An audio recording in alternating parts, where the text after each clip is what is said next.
বন্ধুরা এখন সকালবেলা গরম গরম ভাত আর আলু সিদ্ধ ভাত হবে। তা কিছু লাউ পাতা পেরে নেব গাছ থেকে। লাউ পাতা বাটা হবে সকালে, আলু সিদ্ধ লাউ পাতা বাটা আজকে সকালের খাবার। তা কিছু লাউ পাতা এখান থেকে পেরে নেব কচি কচি দেখে। দেখো লাউ গাছে লাউ পড়েছে, এখানে ছোট লাউ।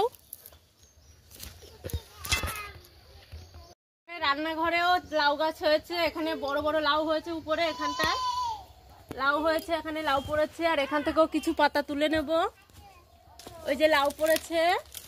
আর এখান থেকেও কচি কচি পাতা তুলে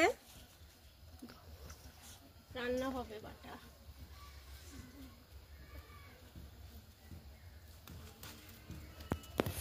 আমি পাতা তুলে নিয়েছি, এখন ধুয়ে আমি এটাকে বাটা করব। তা বন্ধুরা এই যে গরম গরম ভাত আর সাথে আলু সিদ্ধ আর এই যে লাউ পাতা বেটে নিয়েছি। লাউ পাতাটা কি করে বেটেছি একবার বলে দিই। তেল দিয়ে, সরষের তেল দিয়ে আর কালো জিরে, রসুন, কাঁচা লঙ্কা, শুকনো লঙ্কা দিয়ে ভালো করে ভেজে তারপরে শিলে বেটে নিয়েছি। এখন আমি এটাকে একটু কাঁচা তেল আর নুন দিয়ে একটু মাখিয়ে নিলাম। গরম ভাতের সাথে খেতে খুবই সুন্দর লাগবে। আর এই যে আমার মেয়ে খেতে বসেছে, সুজিতা। দেখো একা একা খাবে, আমাকে খাইয়ে দিতে হয় না, ও একা একাই খায়। তা ভিডিওটা ভালো লাগলে আর সাথে রয়েছে ডাল, আর ভিডিওটা ভালো লাগলে লাইক কমেন্ট শেয়ার করে দেবে।